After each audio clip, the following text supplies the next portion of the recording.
O que a Alemanha fez há mais de 70 anos ainda causa terror e perplexidade em todo o mundo. Mesmo que Adolf Hitler seja considerado o principal culpado pelas atrocidades do Terceiro Reich, alguns dos mais altos oficiais nazistas são responsáveis por esses terríveis atos. Enquanto Hitler se suicidou, o destino de outros grandes criminosos de guerra nazistas é parcialmente desconhecido até hoje. Eles realizaram ações tão horrendas que, na verdade, nenhuma punição do mundo poderia repará-las. Vamos mostrar hoje o que aconteceu com os arquitetos do Holocausto, os inventores de métodos cruéis de assassinato e os piores nazistas da Alemanha quando a guerra terminou. Para onde foram, que punições enfrentaram e quem continuou a viver sem consequências.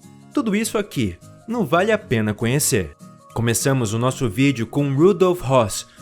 Rudolf Höss foi uma figura sinistra na história sombria do nacionalsocialismo e do Holocausto. Como tenente-coronel da SS e primeiro comandante do campo de concentração de Auschwitz, ele desempenhou um papel crucial na execução da destruição sistemática de milhões de pessoas inocentes durante a Segunda Guerra Mundial. Höss foi responsável pela criação e implementação de métodos de extermínio em massa, incluindo o uso do gás Zyklon B nas câmaras de gás. Sob sua supervisão, aproximadamente 1.100.000 pessoas foram assassinadas em Auschwitz. Mas o que aconteceu com Höss, o provável maior assassino em série da história? Após a Segunda Guerra Mundial, Rudolf Höss foi capturado e julgado nos processos de Nuremberg. Enquanto estava no banco dos réus, surpreendentemente, ele cooperou com as autoridades e forneceu todos os detalhes de seu trabalho. Ele abordou cada detalhe e confirmou até mesmo as acusações mais severas com um alto sim. Der Führer hat die Endlösung der Judenfrage befohlen. Após seus depoimentos, o criminoso foi entregue à Polônia, onde foi condenado à morte em 1947 e enforcado no local do antigo campo de concentração de Auschwitz, exatamente onde comandou por anos.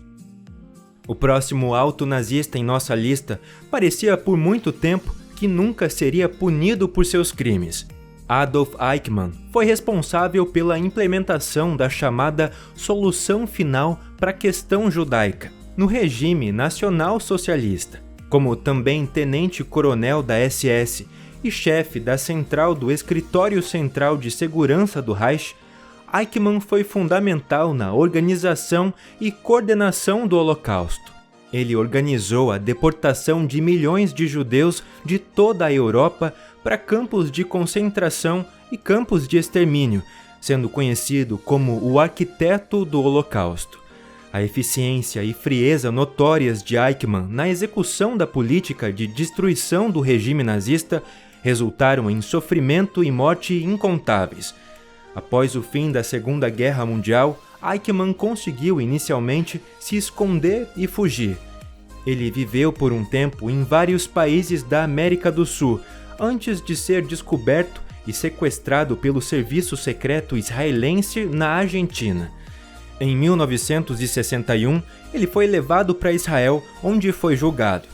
Durante o julgamento, ele admitiu estar envolvido na deportação e assassinato de milhões de judeus, mas insistiu em ser inocente do ponto de vista jurídico.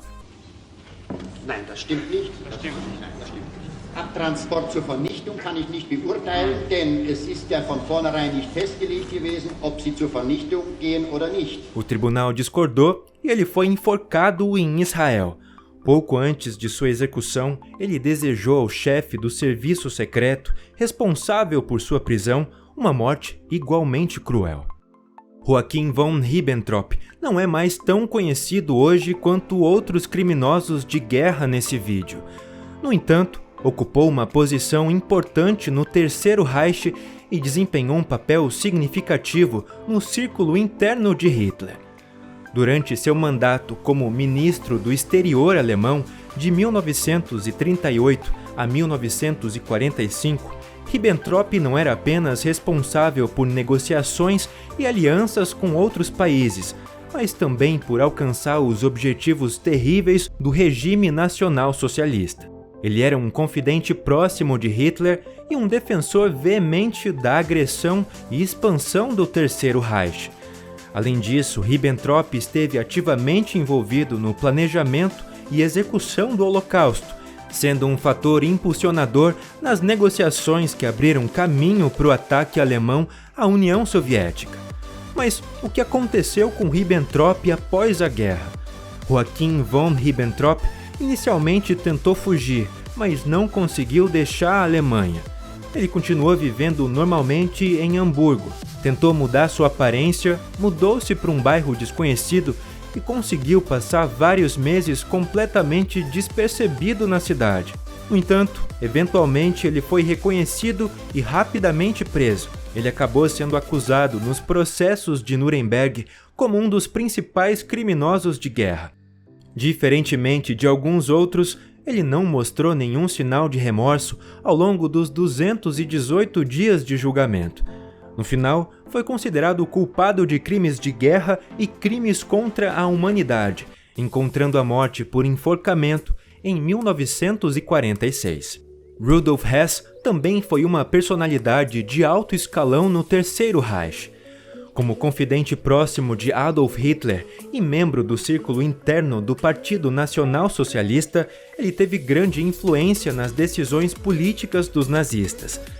Já em 1925, muito antes da ascensão ao poder, Hess trabalhava como secretário pessoal de Hitler.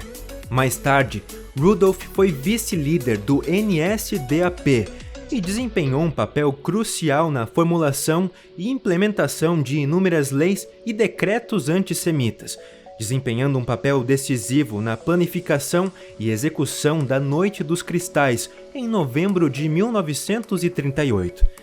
Após a Segunda Guerra Mundial, Hess foi preso e acusado nos processos de Nuremberg como um dos principais criminosos de guerra. Ao contrário de muitos de seus companheiros, ele não foi condenado à morte, mas sim à prisão perpétua. Ele não aceitou a sentença, alegando que todos os eventos eram assuntos internos alemães e que os acusadores estrangeiros não tinham jurisdição. Ele não se arrependeu de nada e descreveu Adolf Hitler no tribunal como o maior filho que sua nação produziu em 1000 anos de história. A partir de 1947, Rudolf Hess cumpriu sua pena na prisão de Spandau, em Berlim, onde constantemente temia ser secretamente assassinado. Essa paranoia o assombrou por muito tempo, mas sua preocupação era infundada. Ninguém o matou na prisão. No entanto, em 1987, aos 93 anos e após mais de 40 anos encarcerado, ele se enforcou.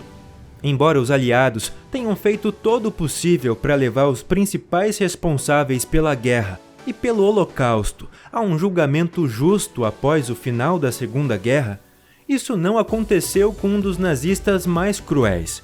Josef Mengele, frequentemente chamado de Anjo da Morte de Auschwitz, foi uma das figuras mais terríveis do Terceiro Reich. O médico, que durante seus estudos deveria ter aprendido a se dedicar ao bem-estar de outras pessoas, inicialmente se voluntariou para a Waffen-SS e depois trabalhou como médico em Auschwitz-Birkenau.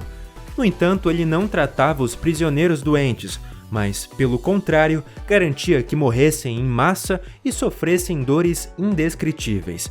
Ele era conhecido por seus cruéis experimentos médicos, que não tinham nenhum propósito científico e eram muito horríveis para serem descritos aqui. Após a Segunda Guerra Mundial, Josef Mengele conseguiu fugir para a América do Sul, onde viveu por muitos anos sob vários nomes falsos.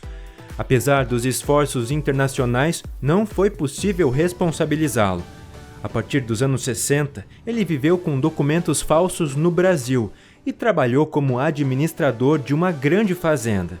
Somente então, após investigações intensivas, foi revelado que ele havia sofrido um derrame durante uma viagem à praia em 1979 e se afogado no mar. Se você gostou desse vídeo sobre o fim dos nazistas após a Segunda Guerra Mundial, assista também nosso vídeo sobre as ideias mais malucas de Adolf Hitler. E não esquece do like.